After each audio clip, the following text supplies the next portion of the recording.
Dus dat er al wat knappen in zitten, zeg maar. Wij krijgen... Want ons had het te warm. Oké, klaar. Oh, wij krijgen hier een goeiemorgen. Ik zie hier mijn directeur maar een hele delegatie binnenkomen.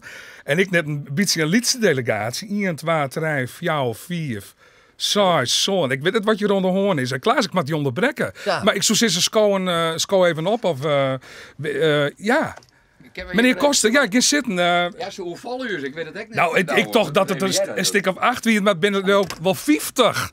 Jeetje, Mina, wat gebeurt hier? Deze oerval die is bedoeld om je het onder de riem te steken.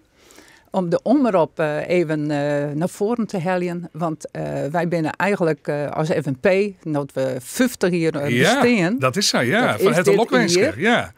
En hebben wij dus een feest aan zo'n beetje. En wij vinden dat we nou van een week toch wel ook griezelig teleursteld binnen. Ja. Nou correct het mediadebat west had. Ja, en Omroep Friesland daarin...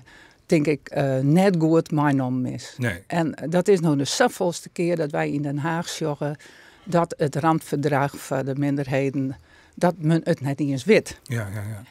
En wij vinden als FNP dat wij jemmen maar een stukje oranjekoek. Wat nou ontzettend aardig. Het onder de riem stekken maken. Ja.